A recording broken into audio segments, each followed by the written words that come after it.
Урматтуу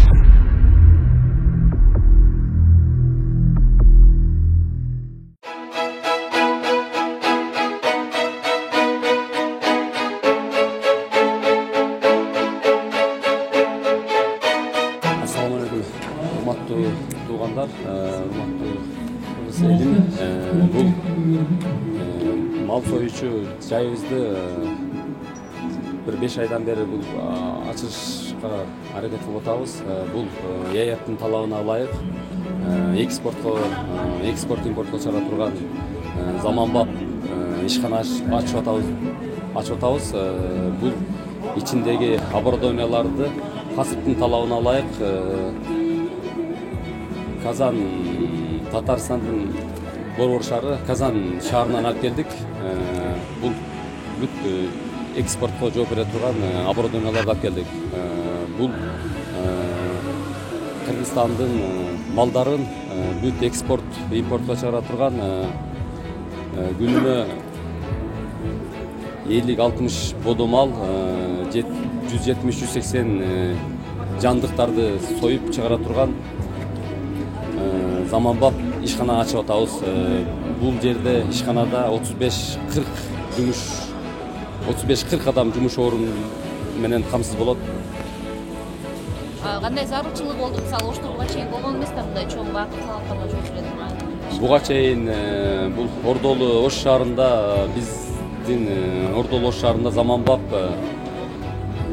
немеге чыгара турган шаарда ушул ишкана ачылып атат деп ойлойм. Бул Кудай кааласа заман талабына жооп бере турган ишкана ачылып атат.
Барыңыздарды эл аралык талаптарга жооп берген заманбап тейлөө ишканасынын ачылышына куш келипсиздер дейли.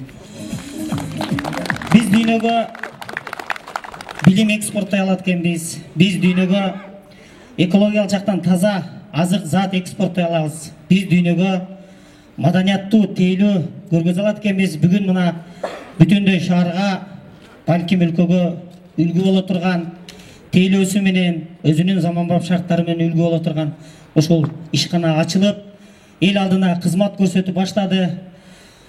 Бул шаардыктардын тейлөө маданиятын жакшыртып эле тим калбай, экономикасына салым кошо турган дагы бир ишкана болуп калат. 50ге чукул адамдар мына бүгүн иш менен камсыз болуп иштеп атат. Ушул ишканасынын ачылышына алыс жакындан коноктор келип, таанышып атат. Анда эмесе азыркы сөздү Ош шаарынын биринчи вице-мэри Турдыев Саитжан Эркимбаевичке берсин. Курсан Тамаралиевич, мына бүгүн биз Ош шаарында дагы бир жакшы чоң салтанаттын күбөсү болуп отурабыз. Ошондуктан бүгүнкү мына мал союучу жайдын ачылуу ажем менен Ош шаарынын мэри Сарыбашев Талабек Насырбековичтин атынан, Ош шаарынын мэриясынын атынан, жеке өзүмдүн атыман кызуу куттуктайм. Ошон менен бирге мына жогоруда айтып кетти, биз буга чейин дагы бир маалыматтарды алып турдук эле. Бүгүн мына ачылуу аземинде келип отурабыз. Бүгүнкү күндө биздин элибиздин эртеңки келечегине, балдарыбыздын, элибиздин ден соолугу үчүн бизге бүгүнкү күндө ушундай заманбап мал союучу жайлар керек болуп турат. Өзүңүздөр билгендей, биз Ош шаардык мэриясы буга чейин дагы ушул талапка жооп бербеген мал союучу жайларды жапканбыз. Анан аларга талаптарды койгонбуз. Ушул талаптарды аткарсаңар гана иштейбиз деп. Ошондуктан бул бүгүнкү күндөгү ошол биз койгон талаптарды, бүгүнкү күндөгү ошол барына мыйзамга шайкеш келе турган заманбап мал союучу жайды ачып отуратына Хусан агабыз биз дагы бир ирет ыраазычылык билгизебиз. Себеби дегенде бул киши биздин шаарыбыздын өсүп өнүгүшүнө, шаарыбыздын казанасына акча төгөт, салыгын төлөйт, негизинен элдерибизди иш менен камсыз кылып туратына бүгүнкү күндө азыр маалыматы боюнча 40-45 киши иш орunu менен камсыз болуп атат дейт. Анын артында бир 5-тен 6-дан баласы болгондо бүгүнкү күндө ушул киши бир 200 адамга бир өзүнүн колун жайып жардам көрсөтүп турат деп ишенебиз. Ошондуктан бул кишини мен көптөн бери жакшы тааныйм, агайыны болуп жүрөбүз. Биздин мамлекетибизге, шаарыбызга ушундай белдүү жигиттер керек деп эсептейм.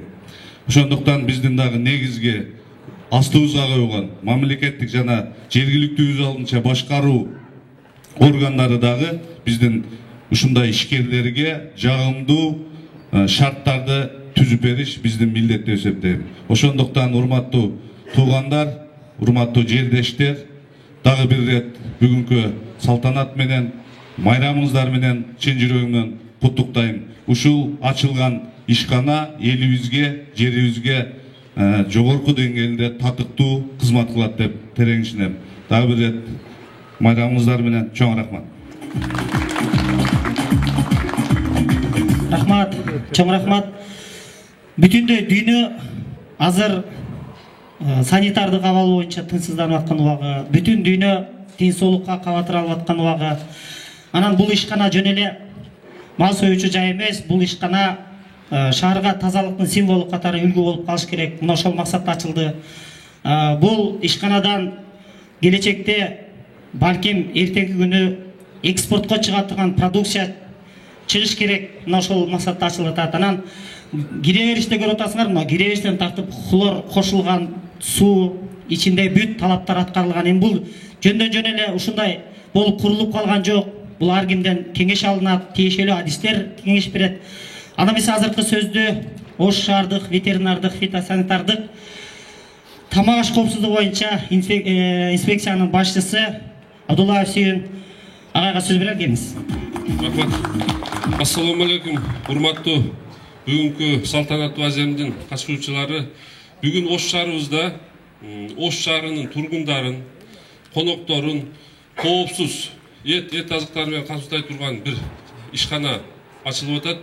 Бул ишкана Евразиялык экономикалык биримдиктин талаптарына, коңшу Өзбекстан, Тажикстан, Кытай мамлекеттеринин талаптарына, ошондой эле Иран, араб өлкөлөрүнүн талаптарына туура келе турган ишкана ачылып атат. Бул ишкананын ачылышынын негизи ушул бүгүнкү күндөгү элге ошол экспортко таза коопсуз азыктарды чыгарыш үчүн шарт түзүлгөн.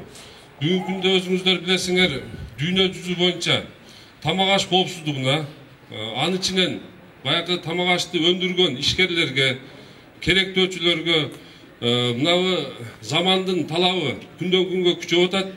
Ошондуктан бул бүгүнкү ачылып аткан ишканадагы бул жугуштуу оорулардын алдын алууга, биздин элибиздин калкыбыздын саламаттыгын бекем болушуна бир чоң иштер болуп атат.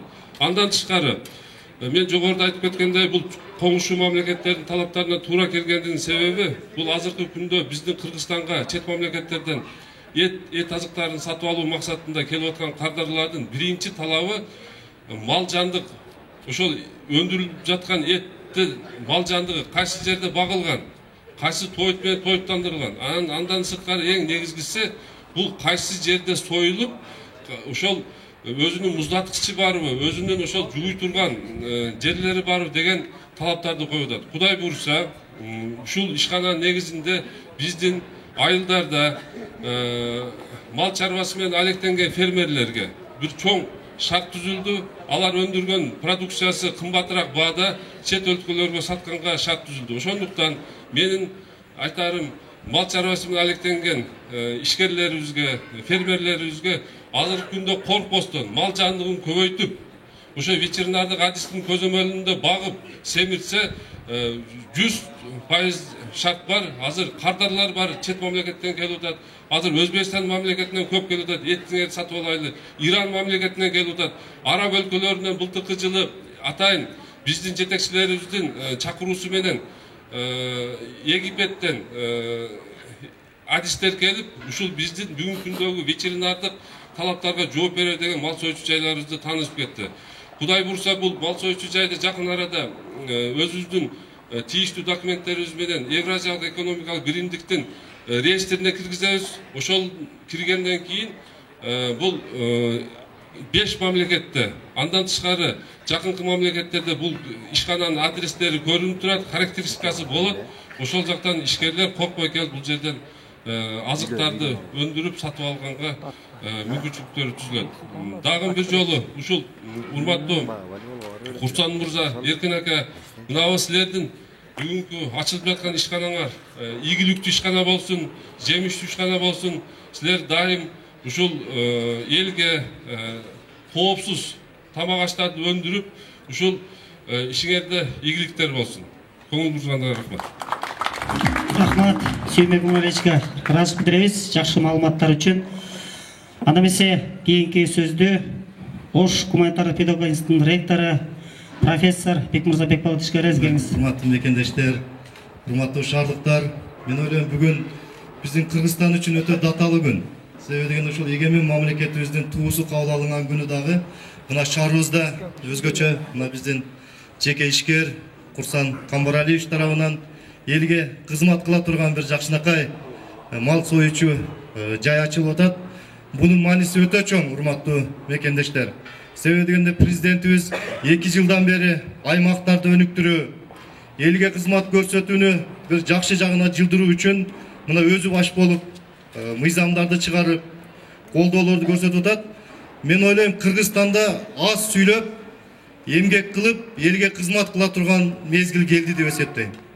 Мына ошондой элге кызмат кыла турган, элге өзүнүн жүрүш турушу менен, ак эмгеги менен үлгү боло турган мына ушундай Курсандай жигиттерибиз, мырза жигиттерибиз көп болуш керек деген тилектемин. Себеби дегенде акыркы мезгилдерде мына 30 жылдан бери Кыргызстан кандайдыр бир нерсени күтүү менен, кандайдыр бир терс жаңылыктар менен жашап келатабыз. Мен ойлойм, мындай болбошубуз керек. Биз дайыма ушу күнүгө керек болсо, мына ушундай ишкерлер элге кызмат кыла турган ушундай жакшынакай жайларды, эл үчүн бир өзгөчөлөнгөн кызматтарды жасап келсе, биздин Кыргызстандагы жаштарыбыз, элибиздин дагы көз карашы өзгөрөт деген ойдомун. Мына мен айтып кетким келет, мен мына досум катарында дагы Курсан, сен мына өсүп аткан жаштарга дагы жакшы үлгү көрсөтүп атасың.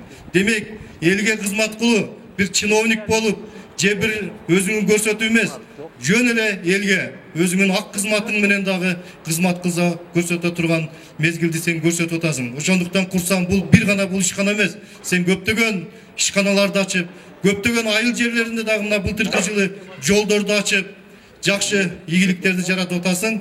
Кудай кааласа, мен ойлойм, сен кыла турган, элге кыла турган кызмат алдыда. Мен ушул жерде ушул шаардыктардын алдына айткым келет. Мына ушундай уулдарды чоңойтуп өстүргөн ата эненин дагы ролун биз көтөрүшүбүз керек деп эсептейм.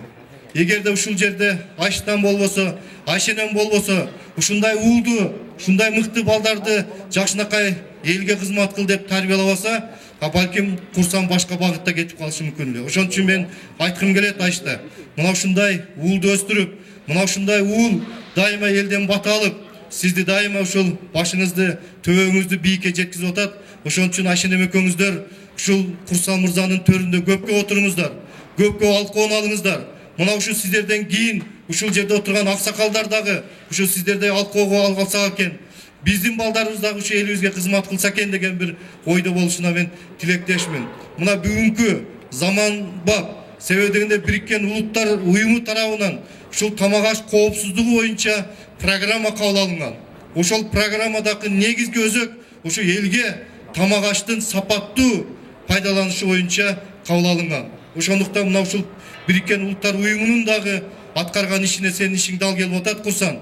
Ушул кылган кызмат, ушул жерде биздин элибиз сага дайыма пата берип, ушундай бир кызмат көрсөтүү эл аралык деңгээлде Кыргызстанда да ачылса боло турган үлгүнү көрсөтүп атасың. Ушул жай бир эмес 10 айлансын, 100 айлансын, дайыма ушу ийгилик болсун. Ал эми мамлекетибизде дайыма тынчтык болуп, Кыргызстандын туусу бийик желбиреп, ошол мамлекетте жашаганыбызга сыймыктанып жашап жүрө берели. Ден соолукта болуңуздар, элге кызмат көрсөтүү абдан жогорку деңгээлде болот деген ойдомун. Майрамыңыздар менен. Рахмат. Бекмырза агай атанын ролу, ата-эненин ролу жөнүндө жакшы сөз айтып кетти. Белгилүү алым акын Абай Кунанбаев атасынан сураптыр. Ата, мен тил билем, түндүк түштүк кыргыз, орус бардыгы тааныйт, мен сизден аштымбы десе, жок балам, качан мага окшоп өзүңдөн ашкан улду тарбиялагандан менден ашасың деп жооп берген экен. Анда азыркы сөздү Бекмырза агайдын айыштасына берели, камерага келиңиз. Аземге келген меймандар, баарыңыздарды ошо бүгүнкү туу күнү менен куттуктайм. Жакшылык боло берсин. Мына айтып кеткендей, президентибиз өзү баш болуп, ушу креслого отургандан бери эл жерин көтөрөлү, элди көтөрөлү, жакшы кызмат кылгыла деп үндөп келе жатат. Ушул үндөсүнүн натыйжасында мындай Русланбек дагы жакшы идеяларды көтөрүп, элге көпүрө салып берип атат, жолун оңдоп берип атат, спорт площадкаларды оңдоп берип атат. Эми мындай мал союучу областта жакшы жайды куруп атат. Ушу уулумун, бала чакамын, жана туугандарымын баарысынын өмүрү узун болуп, ден соолуктары чың болуп, будан кийин дагы ушу элдин кызматын кылып жүрө берсин. Мына жерде досторунун колдоосунда, туугандарынын колдоосунда болуп атат бул иш дагы. Ушу баарыңыздарга жакшылык каалайм, үй бүлөңүздөрдөгү ынтымакчылыкты каалайм, жакшылык болсун, тилектешмин ушу баарыңыздарга. Рахмат. Жаңылык жасаса болот экен, жакшы иштерге умтулса болот экен. Бүгүнкү жаңылыктын ээсин бул жака чакыралы келиңиз Курсан ака. Элге кызмат кылган ишкана болсун. Рахмат. Ассаламу алейкум, урматтуу агайын туугандар, урматтуу коноктор, куш келипсиздер, урматтуу Сайыпжан, биринчи вице-мэр Сайыпжан инибиз келип отурат, айтып, лентаны кыркып берейин деп. Барыңыздарга чоң рахмат. Бүгүн Ордолу Ош шаарында мынал ЭЭПтин талабына ылайык жакшы бир ишкана ачып отурабыз. Ушуга куш келипсиздер дагы бир жолу. Экинчи дагы бүгүнкү туу майрамыбыздар менен куттуктайбыз. Анан улуу урматтуу президентибиз айткандай, быйылкы жылдагы аймактарды өнүктүрүү, санариптештирүү жылына, балдарды коргоо жылына мына Кудай кааласа биз дагы ушул энелерибиз менен ушул ишкананы ачып отурабыз. Ушул ишканадагы ошол аймактарды өнүктүрүү жылына Кудай кааласа салым кошуп отурабыз деп ойлойм. Келген кадамга ыраазы болдуңдар. Баарыңыздарга рахмат, тынччылык болсун, жакшылыктар болсун. Ушул ишканадан Кудай кааласа биздин кыргыз элинин малдары, мал жандыктарын ушул жерден Кудай кааласа экспорт кылып, элге салым кошобуз деп ойлоп отурам. Кудай кааласа ушул ойлогон иштерибиз ишке ашса, Кудай кааласа жакшылыктар болот. Барыңыздарга чоң рахмат, тынччылык болсун, ишиңиздерге ийгилик, жакшылыктарда жолугушалы. Эми рахмат чоң. Келип аксакалдар мына лентаны кыркып, будан кийин оторго барып ошол жерден даамсызып, анан ошол жерден даамсызып кетиңиздер отордон дагы. Рахмат. Ошо бүгүнкү ачылган ишкананын өрүшү кең болсун, жолу кең болсун. Кыргызда биринчи сураганда илгери мал жан аманбы деп сураган, мал оорубасын. Анын эсебинен эл курсак ачпасын.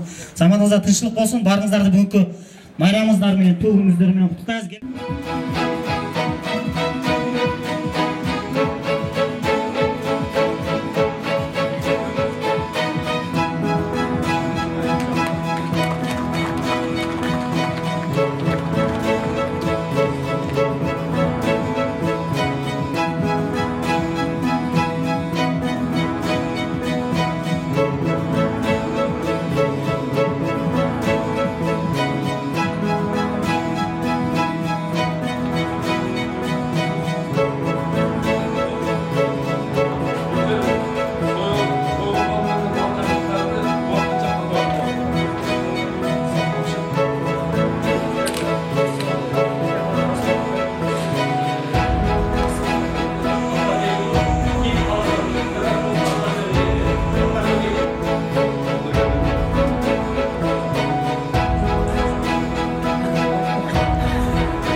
Бұл жер сойылып алып келген мал жабдықтарды уақытынша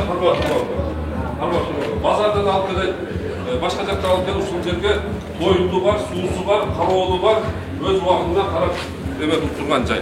Бұл жақта қойлар сақталады, ошолда сойылуға даярдаш үчүн. 15 бодовод, жылқыны 15 бодо бұқаларды қармасақ болады. Бұл жерге өзіміздің малдарды клиенттерге қандарға келіп өздерін қандар сатып алышып, ошол услугасын жүргізеді, бір үйлерді жиі жеткізеді. Ветеринарлық осмотр болады, бұл келген малдар. Қандайда бір өндіру болса, бізде изоляция uyuşturgan olsa ancak ne olur? Ветеринар санитар талап бойынша. Бұл жерде бір Cepsiyeli taşı kurması olmakta. Ondan keyin kartalların malları üçleri dizini paylaş, başlı paylanan gezek paylaş. Ondan gezeye gelgende veterinarda kasmalardan keyin alanın ruhsatı bilen soyuş saldırıyoruz. Böyle canlılık mallar üstündeki nazirge adayın azıklı soyuna turdan bunday uçtuk koydu adayın. Медициналық ветеринарлық осмотрдан кейін ошолордун рұқсат қағазын алғаннан кейін анан біз сойышына кіргіземіз. Бұл бізден андан кейін бұл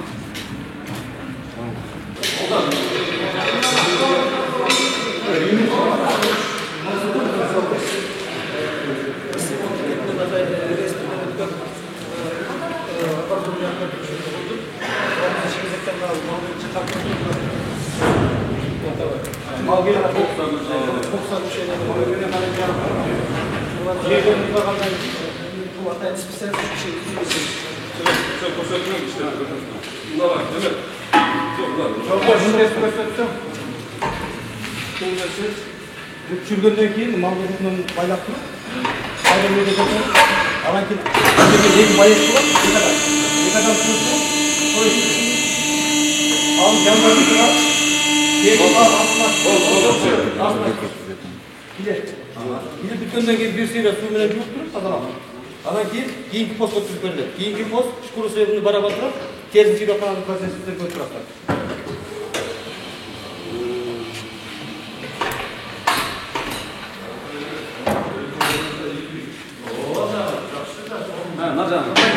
Oradan keyinki su götürürler. Geçen balların dolu görüp falandan keyin bundan da cak olsun.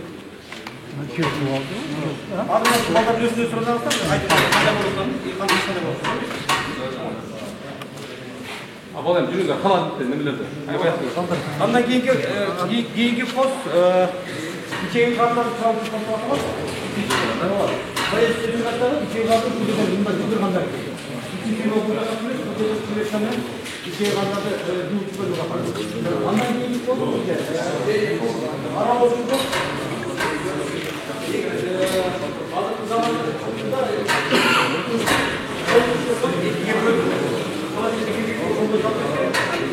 Araplar Araplarda kaçıyor. Hani oturma nasıl değişken yok. Nasıl ne kadar? Aralık küçük olmaz.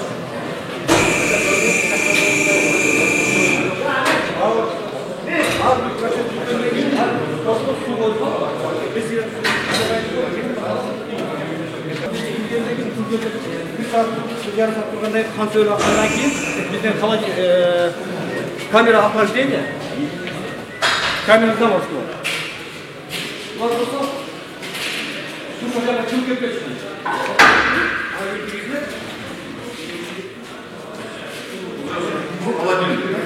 Kamera apaj değil. Düz böyle biraz kaçırıp iyi götürüp apaj değil olup kim kalırsa sakat olsa apajlarını yetiyor.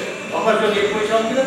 Ama diğer damarı çekip çoluk köpeklerse o derin biraz da şeyin damarıyla giyik kalırlar.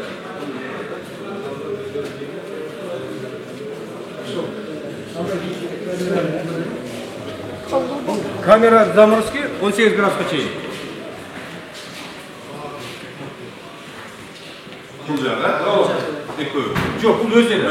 Ал бұл болсын коридор 60 деп.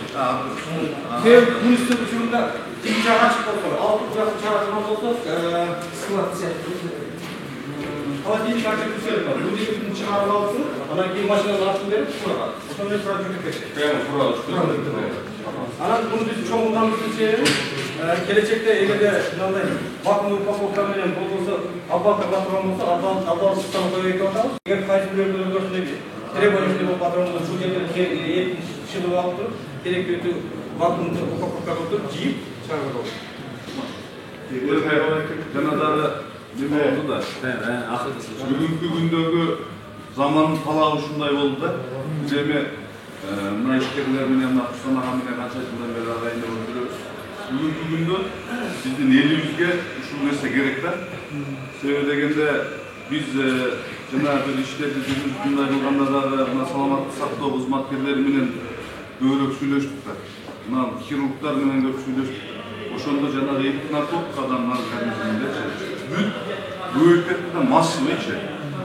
Бул деген эми биздин эртең келечегибиз да, бул бууроо алып барат да. Ошондуктан бүгүнкү күндөгү жанагы дени сак эл өнүккөн өлкө деген жакшы уран бар. Ошол уранды колдой ачылган ишкана деп эсептейбиз. Ушундай агаларыбыз бар болсун. Мындай келип жакшы дуаңыздарды берип турган аксакалдарыбыз бар болсун. Негизинен элибиз тынч болсун. Сизге дагы бир рахмат. Көрсөтө бериңиз. Рахмат.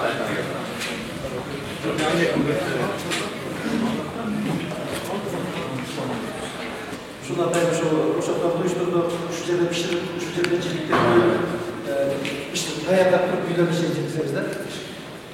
Biz annem köfte bölümlerimizde iş kılasınlar, es alıp, işte es alıp bölmesi duyuşturduk. Annem bölümlerimiz güçlü. İlk başta kütüz almıştık. Senin alacağında var da sebepleriz. Şöyle için hatta kütüz almıştık. İçeride namaz kıldık. Namaz vakti olmasa Hazreti namazlardan kuşu şükredilmesi olsun. Arada gösterimize bulun da Bu yerden sebeben aslında şahırdık adamlarda cırıklarını soyup, pişirip, ciltip hizmet gösterdi. Özü ülkelerde var joğu da, bugünkü günde şu hizmet gösterdi menen elin жакшы чыгат, экономика сектору ушундай ийгиликке жетти да. Биз мындай хизмат көрсөткөндө мурундай жат көрчүбүз да. Муруч жок, келип тууган кылат деген нерсе бар да. А бүгүнкү күндө хизмат көрсөтүп, уже бул элди, адамдарды иш менен камсыздоо экен да.